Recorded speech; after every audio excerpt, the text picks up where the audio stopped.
Hello students, I am doctor Neelam Sharma. और जैसा कि यूजीसी नेट फर्स्ट पेपर को की तैयारी हम कर रहे हैं, तो उसमें मैं पढ़ा रही हूँ आपको कम्युनिकेशन, है ना। एडुलर्न ये मेरा जो ये चैनल है, इसका नाम एडुलर्न है। और आप पढ़ते हुए आ रहे हैं इसमें कम्युनिकेशन, है ना। तो कम्युनिकेशन वाला जो हमारा यूनिट था वो खत्म हो चुका है, उसके सारे टॉपिक्स सारे क्लियर करा दिए गए हैं, आपको समझा दिए गए हैं। तो अब हमारा जो काम है वो है इसके जो प्रीवियस ईयर्स क्वेश्चन है उनको करना, ठीक है। तो फिर शुरू करते हैं हम अपने प्रीवियस ईयर क्वेश्चन। तो पहला है मैच। ये जो क्वेश्चन मैं आपको करा रही हूँ ये बहुत अच्छी बुक से मैंने लिए हैं, और इसी तरह के क्वेश्चन आते हैं। डायरेक्ट क्वेश्चन नहीं आते हैं कि एक ही लाइन का क्वेश्चन आ जाता है, मैच लिस्ट में आते हैं, असर्शन एंड डिवीजन वाला क्वेश्चन आते हैं, है ना। तो ये इसमें डिफरेंसेस हैं, है ना। अलग अलग तरह से क्वेश्चंस आते हैं, एक जैसे क्वेश्चंस नहीं आते हैं। तो match list one with list second, ये पहला क्वेश्चन है हमारा, इसको हम करते हैं। Encoding, decoding, internationalist, perspective, talking, dialogue, ये चार हमारे एक तरह जो है कम्युनिकेशन पैराडिग्म है। मैच लिस्ट वन का, और जो है लिस्ट सेकंड में डिस्क्रिप्शन है। ये इनको किस तरह से डिस्क्राइब करते हैं, यानी कि जो हमारे पास encoding, decoding, internationalist, perspective, talking, dialogue है, ये इनको कैसे जो है इनका डिस्क्रिप्शन क्या है कम्युनिकेशन पैराडिग्म का, है ना। तो इनके एनकोडिंग, डिकोडिंग के सामने दे रखा है ना realistic imagination of other views. Internationalist के सामने दे रखा है participants are autonomous information processors. Perspective taking के सामने दे रहा है conceiving communication as a process that uses language. Dialogism के साथ दे रखा है ना पर्पसफुल यूज ऑफ लैंग्वेज। तो स्टूडेंट्स ये जो है चार दे रखे हैं, अब इनके सामने देखिए, पहले के सामने जो सी है, अब सी है हमारा पर्सपेक्टिव टॉकिंग। तो perspective talking conceiving communication as a process that uses language. तो सी का क्या पहले का क्या आ जाएगा, एनकोडिंग डिकोडिंग का क्या आ जाएगा। एनकोडिंग डिकोडिंग क्या है, conceiving communication as a process that uses language, ठीक है। तो पहले का तो हो गया थर्ड, है ना। फिर है बी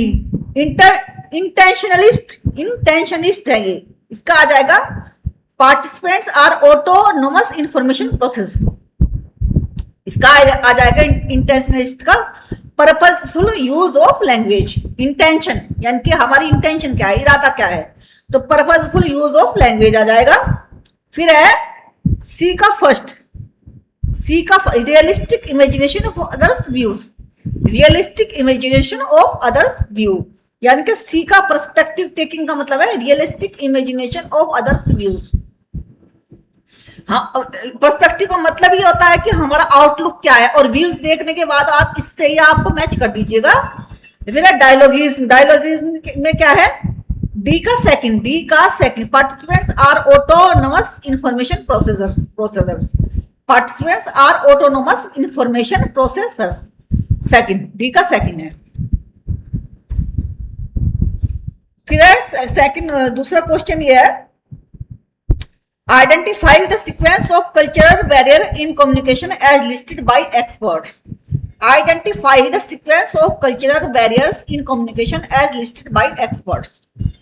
तो methods of conflict resolutions, difference in toleration of conflicts, semantic, tone difference, word connotations।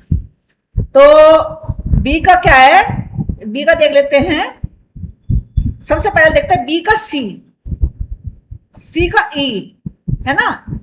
तो जो इसको करते हैं कल्चर सीक्वेंस में लगाते हैं इसको। ये जो हमारे पास 1 2 3 4 5 इन्होंने ऑप्शन दे रखे हैं, इनको हम सीक्वेंस में लगाते हैं, तभी हमारा क्वेश्चन का आंसर निकल के आएगा। जैसे methods of conflict resolution, difference in tolerance of conflicts, semantic, tone difference, word connotation, है ना। तो इनको देखते हैं। मेथड्स ऑफ कॉन्फ्लिक्ट रिजोल्यूशन, सबसे पहले क्या आएगा, मान लीजिए हमें क्या देखना है कि कल्चरल बैरियर क्या है कम्युनिकेशन में। कल्चरल में सांस्कृतिक बैरियर्स क्या हैं, क्या हमारे सामने ऐसे व्यवधान हैं कल्चरल बैरियर्स इनको जब हम कम्युनिकेट करते हैं। तो सबसे पहला तो ये है हमारे पास सीमेंटिक, जैसे कि हम जब बोलते हैं तो दूसरे को हमारा अर्थ समझ में आना चाहिए, ठीक है। फिर है ई, यानी कि वर्ड कनोटेशन, अर्थ का भाव भी समझ में आना चाहिए। वर्ड कॉन्टेक्शन मतलब अर्थ का भाव। फिर है डी, टोन डिफरेंस, किस टोन में कही गई बात, किस टोन में कही गई है बात, टोन डिफरेंसेस। मान लीजिए किसी को हम आदेश दे रहे हैं, किसी से रिक्वेस्ट कर रही हैं, टोन डिफरेंस भी हमें पता होनी चाहिए। फिर है, ये हो गया, अब हो गया डी, डी कौन सा हो गया, टोन डिफरेंस। अब हो गया B, difference in tolerance of conflicts. अब difference in tolerance of conflicts, मान लो बातचीत करने में जो कॉन्फ्लिक्ट होता है उनको, मतलब कितनी तेजी से कोई बात कही जाती है, उसको टॉलरेंस करने की habit. Methods of conflict resolution, methods of conflict resolution, methods of conflict resolution, है ना, जो कॉन्फ्लिक्ट उत्पन्न हो रहा है उसको रेजुलेट कैसे करना है, उसको खत्म कैसे करना है, ये।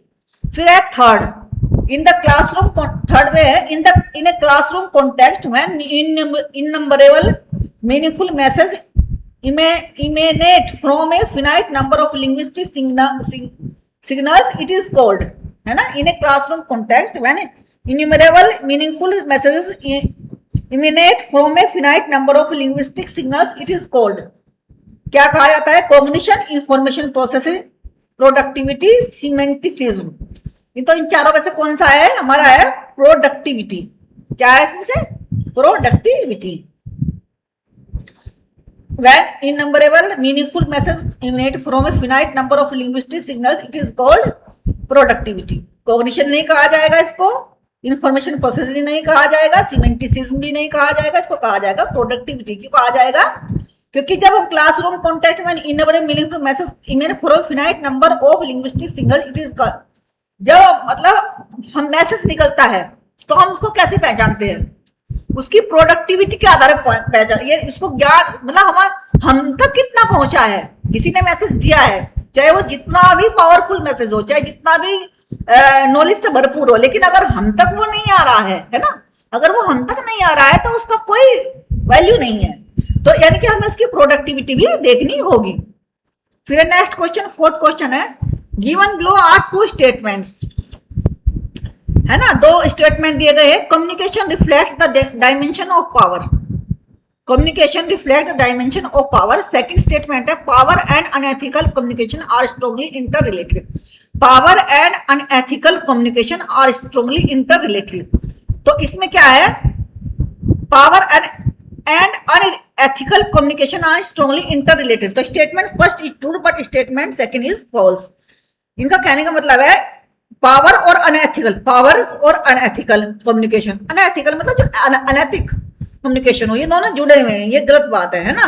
तो पहला तो communication reflect the dimension of power, power को दिखाता है, लेकिन दूसरा स्टेटमेंट गलत है क्योंकि उसमें पावर और अनएथिकल दो चीजें अगर उसमें दे दी हैं, अनएथिकल तो गलत चीज होती है, तो ये सही कैसे हो सकती है, तो ये जो है गलत है अपना। The advantage of diagonal communication are, जो डायगोनल मान लीजिए डायगोनल है ना, नीचे इस जो सबसे नीचे वाले से सबसे ऊपर वाले का, सबसे नीचे वाले का सबसे ऊपर वाले का, है ना। तो डायगोनल कम्युनिकेशन, जो एडवांटेजेस ऑफ डायगोनल कम्युनिकेशन है वो कैसे है, बी डी और ई, ठीक है, बी डी और ई है। The advantage of diagonal communication, resistance माना गया है, साइड ट्रैकिंग माना गया है, एनोमी माना गया है, मोरल बूस्टिंग माना गया है, कोऑर्डिनेशन माना गया है। तो इसमें जो सही आंसर है वो है बी डी और ई। क्या है, बी डी और ई, यानी कि साइड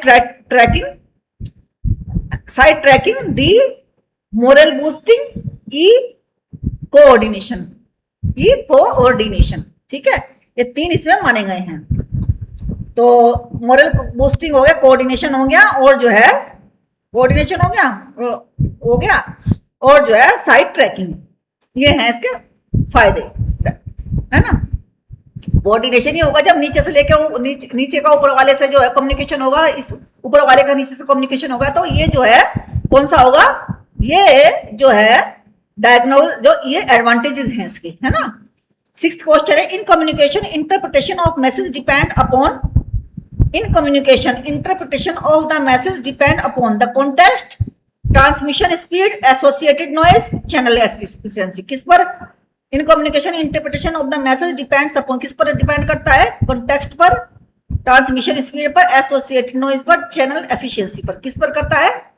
तो ये जो है इसका जो आंसर है वो हो जाएगा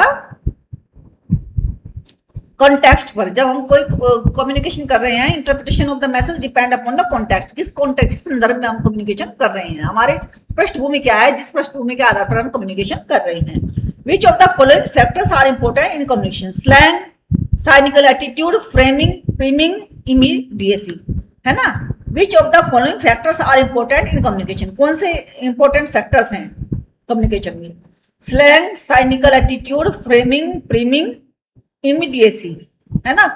कौन सी है? तो इसमें जो आंसर सही होगा वो आंसर सही है सातवां यानी कि डी सही है इसमें आंसर।